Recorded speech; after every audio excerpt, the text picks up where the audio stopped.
Hello, welcome pen friends. Welcome to day 10 of 30 Inks 30 Days. This is my color for today. Whoops, bringing the wires with me. It's from Straits pen, Honest Ink. It's Sad Stormy Swedish Sea, and it's a dark teal.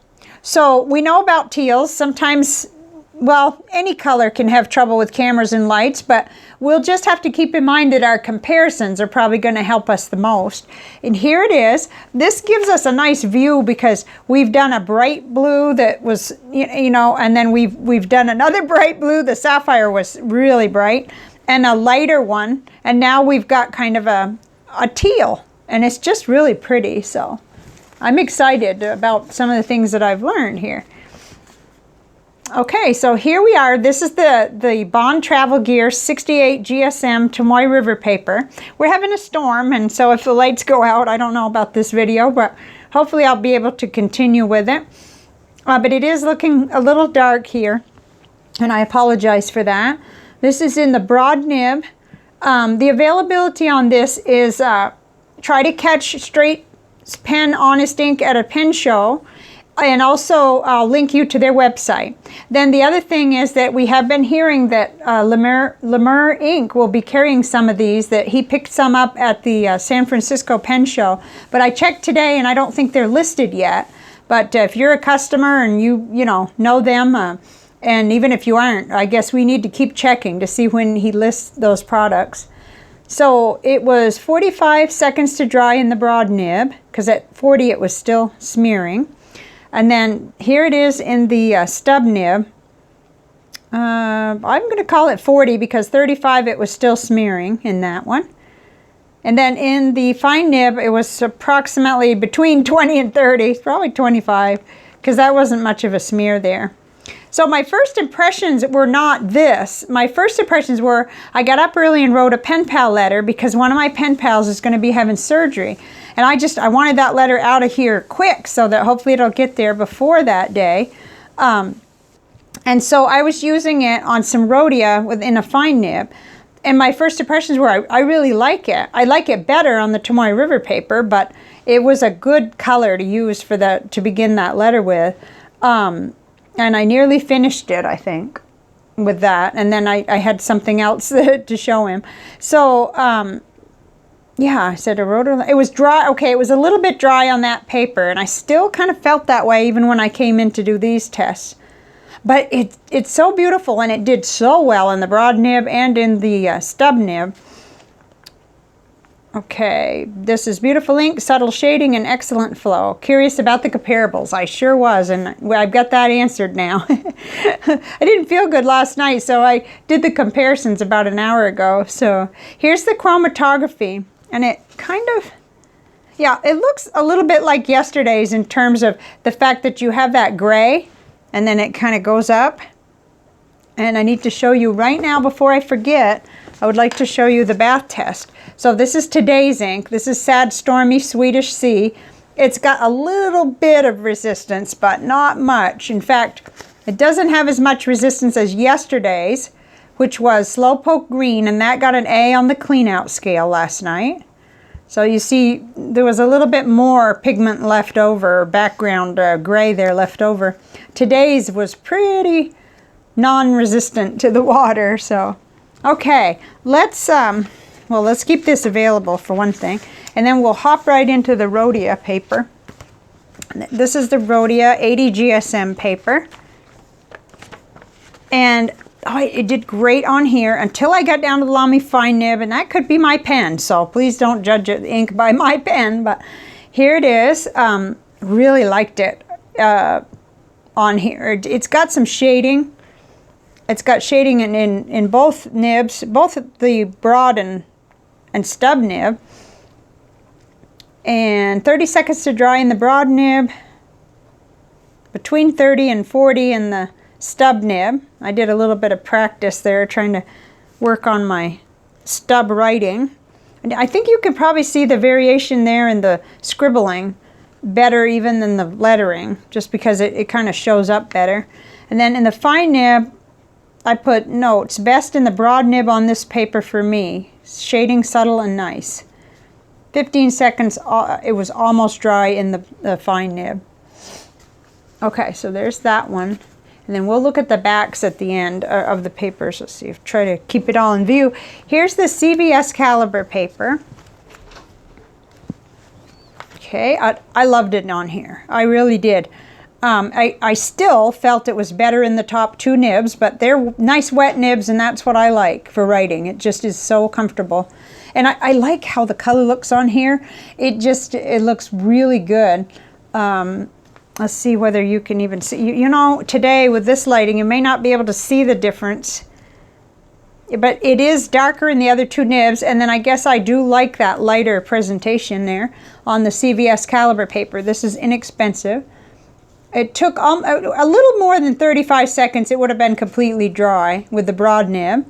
And then I'm calling it a 40 on the stub nib, the 1.5 Goulet nib. Whoops. Okay, and then here is the Lamy fine nib. It got a little dry in that on this paper. No fault of the ink, and probably not even of the pen in this case. I'm blaming the pen for what it did on the Rodya. Either that or I've got some bad Rodya paper, which is possible. Better in the broad and 1.5 on CVS caliber. So let's see if we can get them kind of together. It's difficult today. It's been storming and we lost power for a few minutes, but okay, let me turn this one over. You see some ghosting, but there's nothing that would bother me at all on that. And then we do have to look back on yesterday's ink in order to see this one, so let's hold it up closer. Hardly any ghosting, you know. Rodya is a little better for that than Tomoe River paper, but there's none that would bother me there, of course. And then over on CVS caliber paper, same thing. You get a little. It's right in between maybe what you get on the Tomoe River paper and what you get on Rodya. You can see a shadow of the heavier stuff, but it would never bother me for writing. So there we have it. Okay. I want to show you something before I get the panel out. I would like to compare this, and it's going to be a little difficult, but actually not so much. I just want to show you this before we go onto the panel because I was surprised. This is an old review I did not too long ago on Ackerman Dutch Masters 05 Israel's Sea Blue. And I began to see that they seemed similar, and I feel that way. I do. I think that Israel's Sea Blue is a little lighter. So actually, you know, that's interesting to me. That's going to make me really think. That's a big bottle, and it was $38. And but here we can compare because this was written in the Lamy fine nib here, and this was written with today's ink, Straits pen Honest ink in the Lamy fine nib. And we can sort of compare. I mean, it is hard to do, but to my eye, I'm seeing a similarity that really kind of makes me happy. And that's why I didn't want to put away the book, because we have very similar chromatography. They're not going to be anywhere near each other to compare, darn it. Unless I, you know, try. Okay, so down below, the bottom one is Ackerman Sea Blue, and the top one is Sad Stormy Swedish Sea from Straits pen Honest ink. So they're very similar. They're not exactly the same, but they have that gray component, and then you see how there's more of the turquoise, or I guess it's turquoise, you know, that bright blue is coming out. There's a little more of it in the Straits pen. So maybe that's really interesting.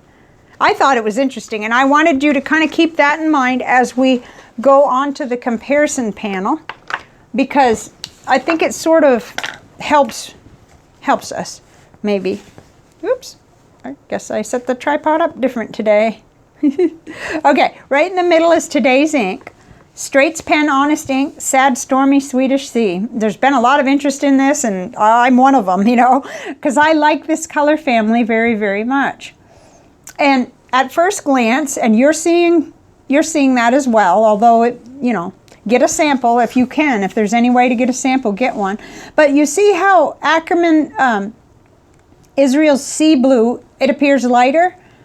That's very interesting, and I think we kind of saw that on that Rodya paper, even though it was, you know, that cream paper, but they were both given the same paper and nib. So, and then very interesting. I mean, I'm not trying to say they're exactly alike, but since I was so crazy about the Ackerman ink and I was so tempted, even though there's no way, and I did not order because there's no way I can do that right now. But yeah, at the end of this challenge, I'm going to allow myself 1 bottle of ink, so I'm paying attention to everything. Okay, so what else is on here? Diamine Teal is an ink I have not yet explored. It's a much darker, and that's interesting to me, although I think my preference lies somewhere in here, or even like up here, which I haven't played with this one much either. Pilot Shizuku Tazuki. Okay, I can't say that. I'm not going to butcher it, but there it is, and hopefully you can read it. You know, it's similar, and we've got 3 on the bottom that have more green in them, I think, or let's put it this way: the teal. It just comes out differently, and I think you can probably see that. Lamy Crystal, Amazonite, Diamine Aurora Borealis, and Ferris Wheel Press Bluegrass Velvet. Huh. And then I saw this other lighter one, Diamine, you can read that because I cannot pronounce it good. That's lighter, and I have a lot of pen friends who like that. So but it goes in this family, I believe. It just seems like a dialed down amount of saturation of the same kind of color. At least that's what it looks like to me. Now let's look at the oddballs, or well, not so odd, but some that so we can compare. This I had to go look for because I remembered the name of it, and it's Robert Oster Gray Seas, and of course it's not the same at all. I mean, you know, but I had to satisfy my curiosity, and maybe you were thinking of that one too. Okay, here is Pilot Shizuku Kujaku, and it becomes, well, yeah, it's different, and you can see that. It has that brighterness within it, and so it compares, but it's, they compare even better with this one, but still, that's a long way from that one. Huh. I just thought we should do that. I don't know why I got this one out. Must have had some reason. Robert Oster Blue Denim. Initially must have, like, I went to look for that one. But that's quite a bit different too. It really is. It's got a whole different tone. Now, Gravity Wave, Colorverse Gravity Wave. That is a teal that is different. And oh, it's yeah, the camera really doesn't like this ink here. It distorts it because it really, to me, in real person, this looks more like this one in real life. But we've got a bunch of red sheen, which always wreaks havoc and makes it look bluer than it is. But we've been over that before. We all know we've got to put up with some of that. Okay, and Robert Oster Tranquility is much greener too, and it really is. It, you know, it kind of belongs with these two, especially the Aurora Borealis. Let's see what other things. Oh, well, that's funny.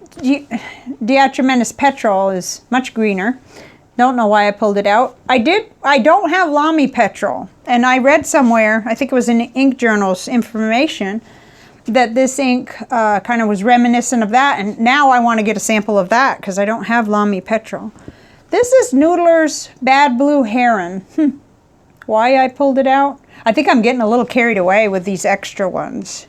Ferris Wheel Press we did. Oh, Emerald of Chivor, just for the heck of it. And this is another one just like Gravity Wave where it makes it look bluer. It does kind of look blue, but the camera and light really do that to it. And all that gold shimmer doesn't help, but, you know, just for the heck of it, just to compare. We're giving them all the same lighting and camera, but okay, KWZ Baltic Memories, that's much darker, and it is different. So I just thought we'd look at that, kind of, okay. Oh, this was fun. It always is. I just love ink, I guess, because I could do this all day. Let's see. Oh, I forgot to show you this. This is where I decided to do on the 52 GSM Tomoe River paper. This ink was really fun to do this with, and actually I was seeing a little bit of red sheen where I wasn't seeing that in the letters of my writing, but I was in the painted on part, and that reminded me that's why I like doing this. I like to see what happens when you get enough ink on the paper. Really pretty. Of course it wants to go through the lighter paper, so we didn't see that happening so much in the other one. But let's talk about what I think of this ink. This is the little pen thing ink swatch plot log. I can smell supper and it's distracting me. Okay, smells good tonight. Here it is. I put very pretty color, likely awesome for art. Yeah, that must have been before I did this, because definitely. And we'll try a little quick art with it and see how it comes out. For saturation, I gave it high marks, but somewhere maybe between 8 and 9. Flow was really good. I gave it a 7, above average. Shading was nice. It's not like a super shader, but it had good shading present that I could see. We skipped bleeding and feathering because, yeah, I'm using paper that doesn't even do that. Dry time, I wanted to call it average. It wasn't too long or it wasn't short. No sheen, halo, or shimmer, and I smeared it. And I put for overall, but like 8.5. I really like it. I really do. And I started liking it even more when I saw how it compared to Ackerman Israel's Sea Blue there. Oh, very tempting. Okay, so let's see if we can get together quickly here and do a little art or a little test. And I'll show you yesterday's, because remember yesterday it wasn't dry yet, so I wasn't able to show you, but now it is dry. This is yesterday's, the Slowpoke Green, and most of the detail did kind of fuzz out, but I was happy with how the chromatography came through. It just sort of looks like a stormy, like you're looking through a windshield or something. But it was really fun to do. So let's see about trying it for today. To get together a few more things here. I think they're all right here, though. I tried to put it all within my reach. Okay. So let's see. Put this down. I might have got a little carried away yesterday. Let's see how much. I'll let that run a little. Yeah, I think yesterday that may be why some of it fuzzed more. It's really not that easy to know how much to put of the water, but ooh, that's pretty. Oh wow, it loves the water, doesn't it? Look at that. Woo, that's fun. I like that. Oh my gosh, that looks like a storm, all right. I wonder if they tried this and knew it would do this. Oh my gosh, that's pretty. I don't think you're gonna need any details added in after. Let's see here. Let's see if I can get that bottom line and see if we can get a kind of something going on down in the bottom half. Oh, that's astounding. It didn't take much ink to do that.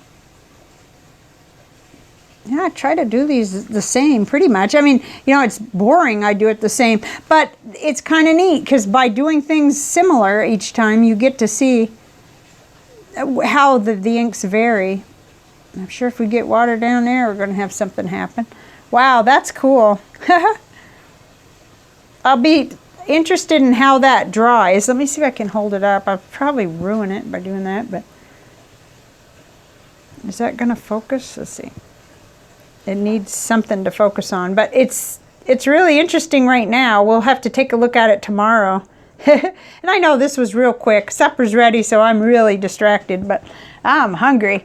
Okay, let me show you what's for tomorrow, and at the same time, then we'll compare it to today's. So tomorrow is called literally the only serious color, and I think it said in the batch. This is much more of a blue-black, but it has some complexity that really interests me. And let's go ahead real quick. I gotta move that so it will dry safely somewhere. Okay, and then we'll get our panel back down here. Stick the paintbrush in the water. Okay. Because I did want to just at least show you that, see, this one didn't really belong on this panel per se. I mean, it could have. I put Diamine Twilight, so maybe tomorrow that'll show up on the panel, but mostly everything else that's here wouldn't. I just like Diamine Twilight, I guess. I don't know how that got there, but anyway, you could see that it's different. We're talking about teal here, and we're really talking about more of a blue-black in this other one. I am loving this study of this ink. I don't know about you guys, but this is really fun. There's 8 of them, and And so we've got several more days to go. Where are we at? Is this the second one? Let's see. No, we're on the third one. So yeah, we got like 5 more to go. Okay, so what did you think of today's? That's the question of the day. Did you like it? Are you like all set in this category? I'd love to hear what you like. If you like this color, what your favorite one is. And I'll see you tomorrow. I don't think tomorrow will be as crazy. We had to get a battery for our car. We've got bad weather going on, and I had a birthday card and a letter that I just really needed to get out, and just everything was happening. But that's 30 Inks 30 days. They don't call it challenge for nothing, but it's fun and I love it. And it doesn't matter how scattered I am, I'll be on here with something for you on these inks each time, and I'll see you back here tomorrow. Bye for now.